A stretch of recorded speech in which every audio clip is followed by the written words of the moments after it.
I've been asked about other weapons training besides the long staff and the double pull and single pull work that I've already shown. And in fact, my teacher taught me a lot of other stuff and using other implements. And the only distinction I'd make is I won't call this weapons training. This is training with a weapon, using it as an implement for energy training. And my teacher had one of these guys, the real thing. This is what they call Da Dao in Chinese, or Shuang Shou Dao, two-handed Chinese sword. He was a military man who'd been through all kind of campaigns in the 20s and 30s. He and his teacher were involved with Zhang Xueliang, the famous Chinese warlord. And he told me a little bit about those times, but not a whole lot that I could really understand back then. In any case, we're not going to get into all that. We're going to focus on the use of this implement as an energy training tool. In fact, probably the best of all such energy training implements. My teacher was a combative master with all kind of weapons, including the long staff and including this guy. But he didn't really emphasize that in the training. It was all about energy.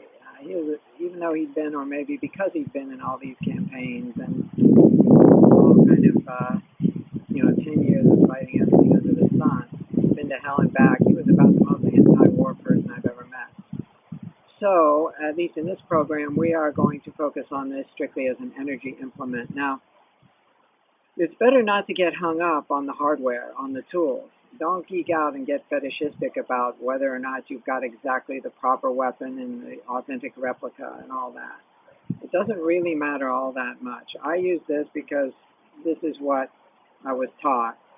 And you can get these replicas on the internet. There's a few people that make them. You can also get wooden versions of this that at least are close in size, if not exactly in balance and weight. So if you can't get the exact proper implement, if you can't get one of these things, then you can use almost anything. You can use a bokken, which you can buy in any Chinatown and the little kung fu shops there. That's a Japanese-style wooden sword. You could use a replica of Chinese two-handed broadsword, which you can also buy on the internet. You could even use just a stick of wood, a Chinese short staff, if you can't find anything else. But don't use a long, sort of a garden rake, a long tool of that kind, because the balance on those is much too top-heavy, and it won't give you the right effect. You need something with a balance, at least, that's a little shorter, that's close to this kind of an implement. This work works in two phases. My teacher called it 2 Dao, which means two-power sword. So it works with a heavy version and a light version. We're going to do the same exercises. So basically we have a contrast, and if you can't get the real or the sharp edge replica that I showed, you can use a longer, slightly heavier wooden sword, bokken, and also a shorter, lighter one, just so you have some sort of contrast, so you have two implements. And I'll be using the real Da Dao for this, and I'll be using the short bokken for the light side of the work.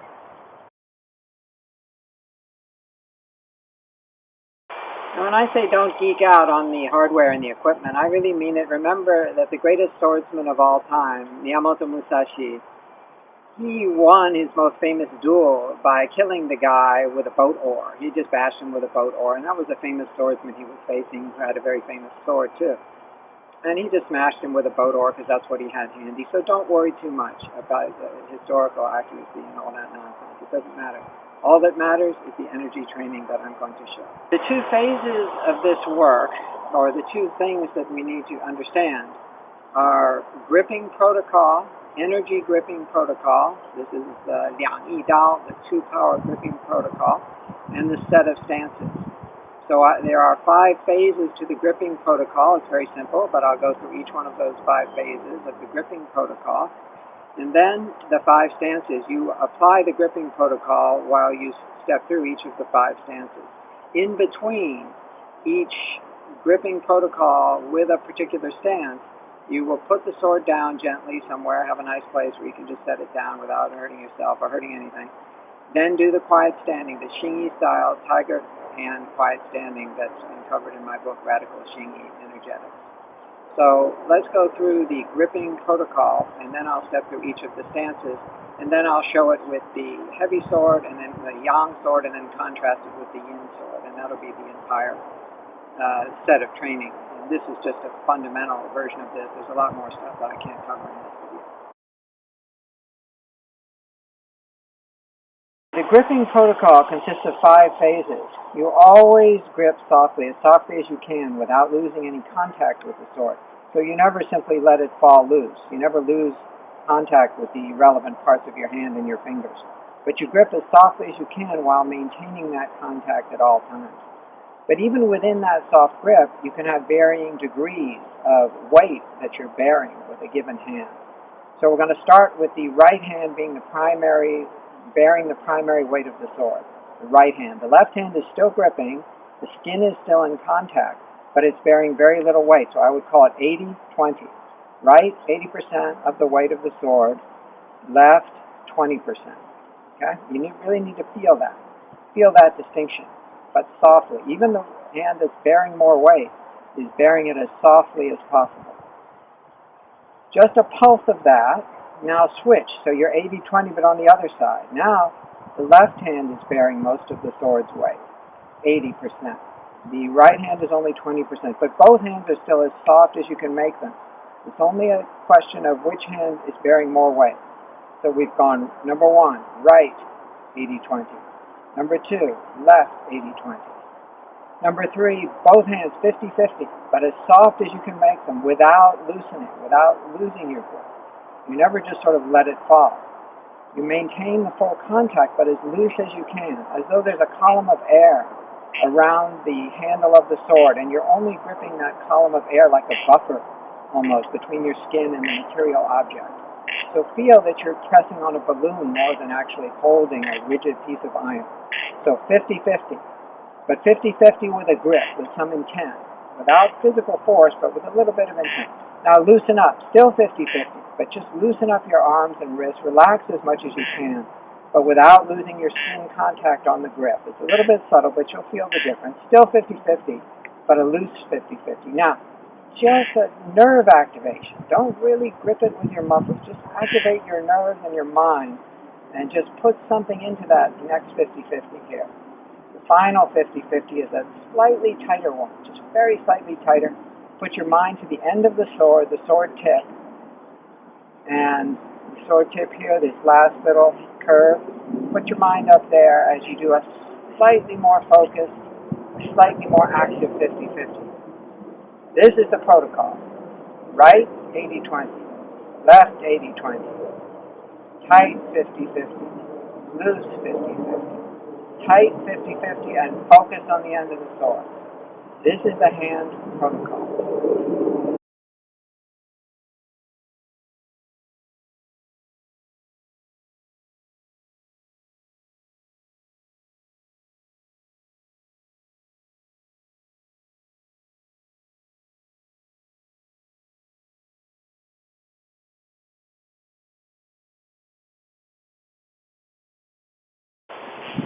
This is our first stance. We're going to hold the sword stationary in front, bend the knees. You can just very slightly stick your butt out, arch your back just a little bit, but try to stay straight, and look straight forward. Now we're going to do our protocol.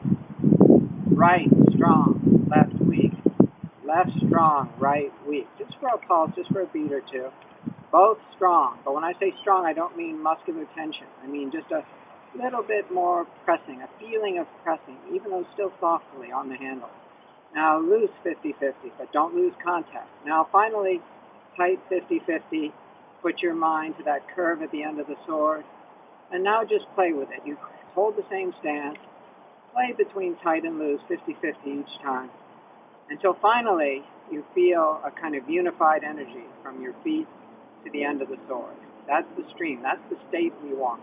Once you feel that, just hold it. Don't vary the pressure in your hands anymore. But you may feel so much energy that at some point you find yourself gripping it too tight. You realize you've started to grip it physically too tight. And let off again 50-50 and come back again 50-50. Right strong, left strong. Both strong, both soft, both strong at the end of the 5-step protocol.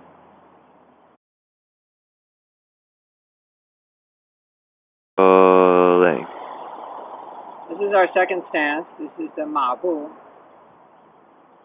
Let your knees separate a bit. Feel that you're really standing strong. Do the protocol. Right strong, left strong, both strong, both soft, both strong, and mind to the end of the sword, so you feel that energy rippling through your entire body. Let's do the protocol. Left strong, right strong, both soft, both strong, and mind to the end of the sword.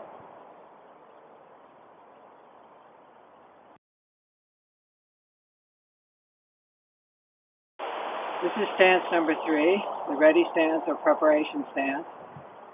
Back weighted, 70-30, and we're going to do our same protocol. Now here, it's a little easier to hold because the sword is in a vertical axis. So you do exactly the same thing. Left strong. Keep the sword in the same position. Just change very slightly the degree of almost mental pressure. 80-20, 80% right, 20% left. Now reverse that. 80% of the weight is being borne by the left. Now 50-50, but still soft. 50-50 in terms of weight bearing. Now let it go just a little bit, just mentally. Keep the same contact. Bring it back 50-50, and now just let it stream. Let that energy stream through with 50-50. If you feel as you're holding it that you're starting to grip it too tight physically, back off a little bit. Let it go a little and then reassert it mentally. Reassert your grip mentally. Mind to the end of the sword.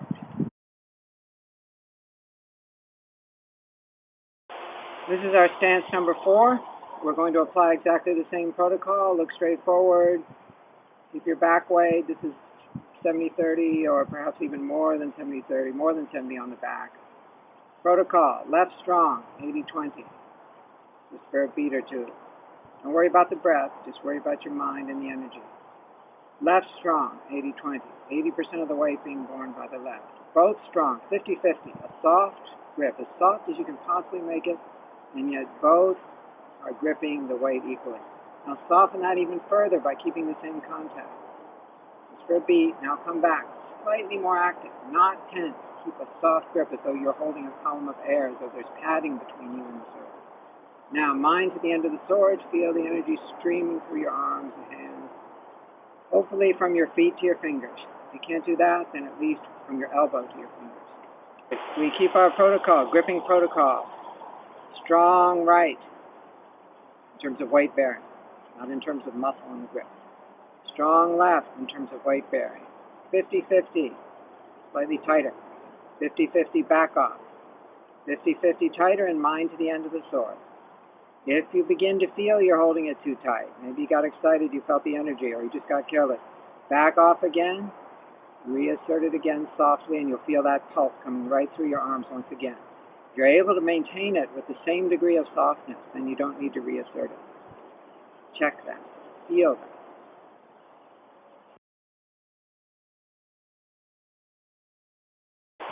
This is our gongbu, our forward stance. Keep the weight forward, and the lower leg is almost vertical, basically vertical over the foot.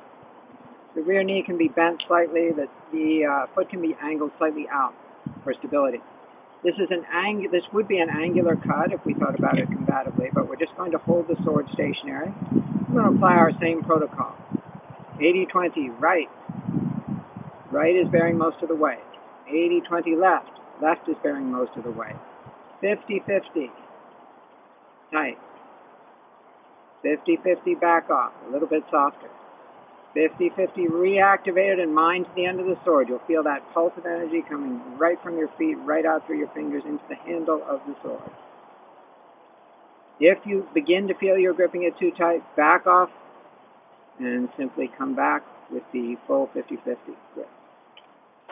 Now the second half of this Liang Yi Dao, the two-power sword protocol, involves doing everything again, but with a lighter implement. So what I typically use is this half-length katana. It doesn't matter. You could use anything. You could use a short staff.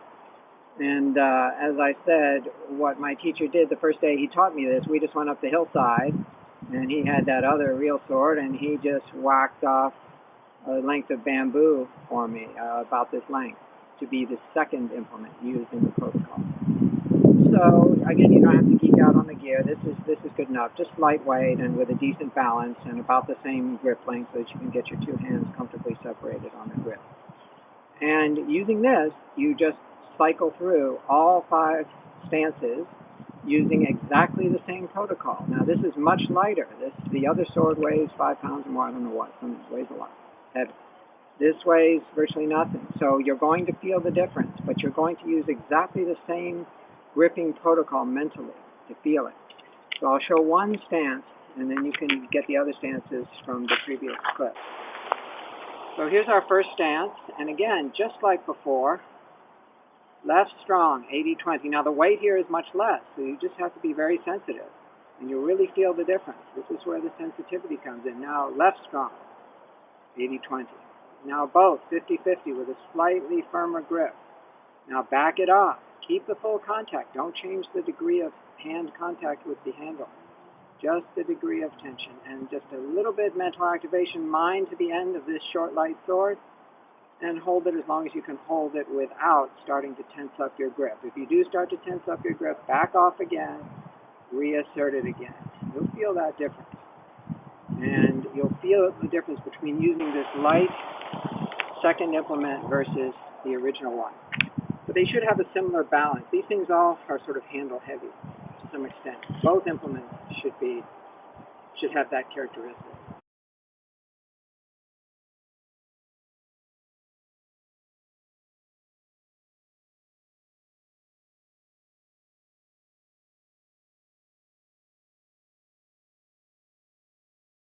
The key point of all this training is to feel the energy pulse. This is not really combative training, obviously. This is not grip strength training. This is not geeking out over weapons and gear. This has one purpose. You need to feel the energy pulse through your fingers and forearms. In the beginning, when you're doing the protocol, 80-20, 20-80, 50-50, and the different grip strengths, you may feel nothing in the beginning. But if you've been doing the other Xingyi exercises that I've shown in the book and in the DVD, you should feel something. And what you'll probably feel will be the pulse of the soft wave from your elbow to your fingers that are softly gripping the handle. You should feel that ripple if you've been doing any degree of this energy work.